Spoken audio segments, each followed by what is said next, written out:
গোরস্থানে গিয়ে কিছুক্ষণ দাঁড়ান, দেখবেন কবরগুলো কি অবস্থায়, লাখ লাখ মানুষ নিরালিয়া নিঝুম পড়ে আছে। যারা বড় বড় মাস্তান নীরবে শুয়ে আছে, কত মার্ডার করলো, কতজনকে দুনিয়া ছাড়িয়ে দিল, সে মাস্তানও চুপ করে শুয়ে আছে। নবীজির কবরে যান, বিশ্ব নবীকেও কবর মাফ করেননি, শুইয়ে দিয়েছেন। অতএব কবরস্থানায় গেলে জীবিত ব্যক্তির বেশি লাভ হয়। একটা জায়গায় লেখা আছে গোরস্থানে, হে জীবিত ব্যক্তি, মানে হাই রোডের পাশে বিরাট বড় গোরস্থান।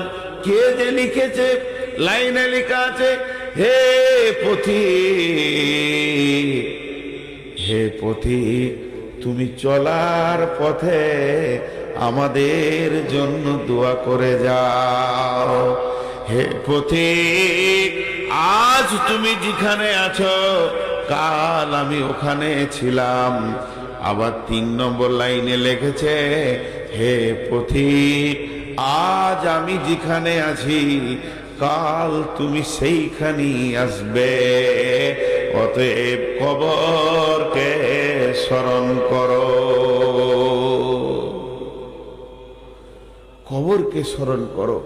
কবরের পাশে গিয়ে দাঁড়াও, তোমার মনে পড়বে আখেরাতকে, দুনিয়াকে ঘৃণা লাগবে।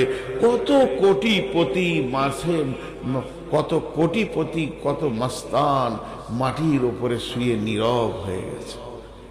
জি, আজকে আল্লাহ রসুল বলছেন একটা জানাজা পড়ো, 1 কিরাত নেকি পাবে। কিরাত কি? 1 উহুদ পাহাড়। জানাজা এটা পড়ে তুমি যদি পালিয়ে যাও তা 1 উহুদ পাহাড় নেকি পাবে।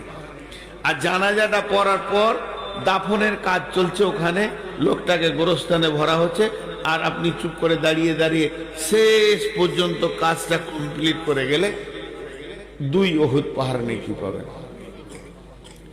আমার একটা জিনিস এখানে প্রশ্ন হচ্ছে, আপনাদের মনে হচ্ছে কিনা, এই জানকীনগরের একজন মারা গেছেন হাজী সাহেব, তার জানাজায় লোক হয়েছে 2000।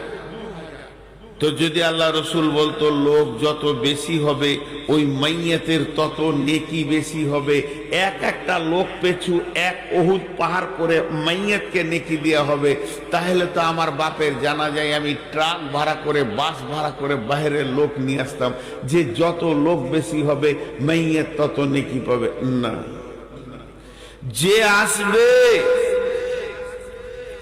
আল্লাহ নবী বলছেন, তুমি শুনতে পেয়েছো ইত্তেবাউল জানাইজা, তোমার কেউ হোক আর না হোক, মনিরামপুরে আবুল খায়ের মারা গেছে, চলে যাও, তুমি যে জানাজাটা পড়োগা, তুমি 1 উহুদ পাহাড় নেকি পেলে। জীবিতকে লোভ দিছে কেন গো? জীবিতকে লোভ দিছে কেন? আপনাদের ঝাড়খণ্ডে কি আছে জানি না, আমাদের পশ্চিমবঙ্গে আছে, যারা স্কুলে পড়ে বাচ্চাদেরকে দুপুরে মিল খাওয়াচ্ছে, মিড ডে মিল খা। কেন সরকার খাওয়াচ্ছে? এই জন্যে যে ছেলেগুলো আসবে খাওয়ারের লোভে আর হয়ে যাবে শিক্ষিত। তা আমি বলতে পারবো ভারতবর্ষ মূর্খ নাই, সবাই নাম সই করতে পারে, মূর্খ ভারতে নাই। শিক্ষিত করার উদ্দেশ্য, আর এর উদ্দেশ্য আমি খেতে যাব। তো এখানে এত লোক দেওয়া হলো কেন? এবার চলেন জানাজার দোয়াটা।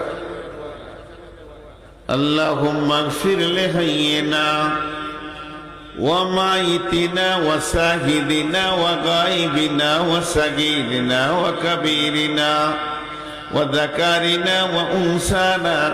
আল্লাহুম্মা মান হিয়াইতাহু মিন্না ফাহি আলাল ইসলাম ওয়া মান তাওফাইতাহু মিন্না ফাতাওফাহু আলাল ঈমান। আল্লাহুম্মা লা তাহরিমনা আজরাহু ওয়া লা তাফতিননা বাদাহু। টোটাল কতগুলো দোয়া করলেন? ইমাম সাহেব কটা দোয়া করলেন আপনারা গুনেন। আর একবার বলছি, 1-2 করে গুনবেন। আল্লাহুম্মা গফির লিহাইয়িনা ওয়া মাইতিনা ওয়া শাহিদিনা ওয়া গায়বিনা وصغيرنا وكبيرنا وذكرنا وأنثانا اللهم من أحييته منا فأحيه على الإسلام ومن توفيته منا فتوفه على الإيمان اللهم لا تحرمنا أجره ولا تفتنا بعده 12টা দোয়া চাওয়া হলো 12 বার দোয়া চাওয়া হলো একবার দুবার নয় 12 বার দোয়া চাওয়া হলো কিন্তু মৃত্যু ব্যক্তির জন্য একবার আর 11 বার হলো জীবিতদের জন্য যারা হাজির হয়েছে যারা হাজির হতে পারে নাই যারা নারী যারা পুরুষ যারা শিশু যারা বৃদ্ধ এই বলে শুধু 11 বার জীবিতদের জন্য দোয়া চাওয়া হলো আর যার জানাজায় গেলাম যে লোকটা খাটে শুয়ে আছে যাকে সামনে করে জানাজা হচ্ছে ওর জন্য খালি একবার চাওয়া হলো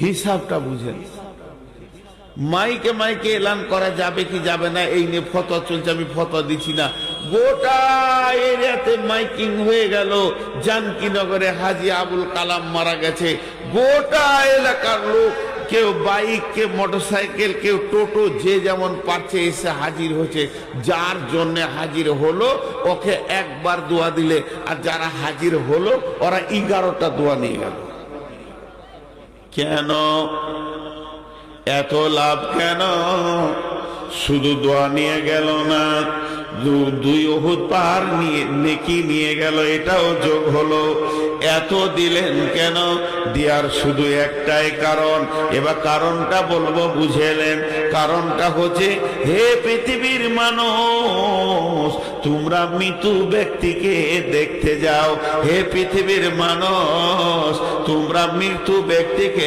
দেখার লেগে ভিড় করো তুমি অন্য কোন আশ্চর্য জিনিস দেখতে গিয়ে যেমন ভিড় করো ওই ভিড়টা মরা ব্যক্তিকে দেখে করতে যাও লাভ কি হবে লাভ কি হবে তোর বিবেকের দরজার হুড়কাটা খুলে যাবে তোর বিবেকের দরজাটা সুন্দর করে খুলে যাবে আখিরাত তুই দেখতে পাবি তার মানে হচ্ছে মৃত ব্যক্তিটা তোকে জ্ঞান দিবে শিক্ষা দেবে মৃত ব্যক্তিকে কথা বলতে পারে নাকি না না না ও কথা বলবে না কিন্তু তোকে জ্ঞান দিয়ে চলে যাবে এবার একজন দার্শনিক বলছেন হে জীবিত ব্যক্তি তুমি মৃতকে দেখে যদি জ্ঞান না পাও হে জীবিত ব্যক্তি তুমি মৃত ব্যক্তিকে দেখে যদি জ্ঞান না পাও হে জীবিত ব্যক্তি তুমি মৃত ব্যক্তিকে দেখে যদি জ্ঞান না পাও তাহলে পৃথিবীতে এমন কোন মাদ্রাসা নেই এমন কোন জামিয়া নেই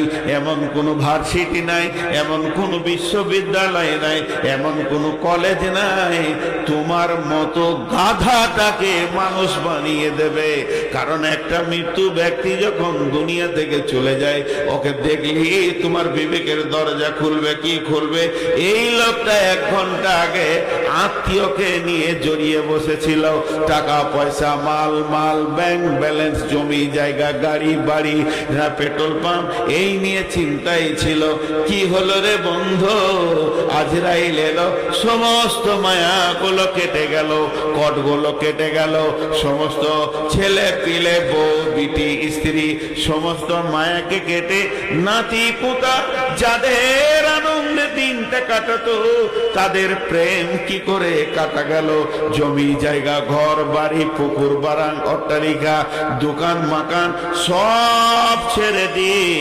খালি হাতে কবরে গেল একটা টাকাও নিয়ে যেতে পারলো না এই ব্যক্তি এই দৃশ্যটা তোমরা দেখতে যাও নবীজি বলছেন যাও যাও যাও ভিড় লাগিয়ে দেখে সোগা ও তো কিছুই নিয়ে যেতে পারেনি এখান থেকে তোমার আখিরাতের জ্ঞান বাড়বে এর জন্য আমি দোয়াটা জীবিতকে বেশি করে দিলাম এর জন্য আমি দোয়াটা জীবিতকে বেশি করে দিলাম আর 2 উহুদ পাহাড় নেকি দিয়ে দিলাম যাতে করে ভিড় লাগাবে আর দেখবে নিজের জ্ঞানের দরজাটা খুলে যাবে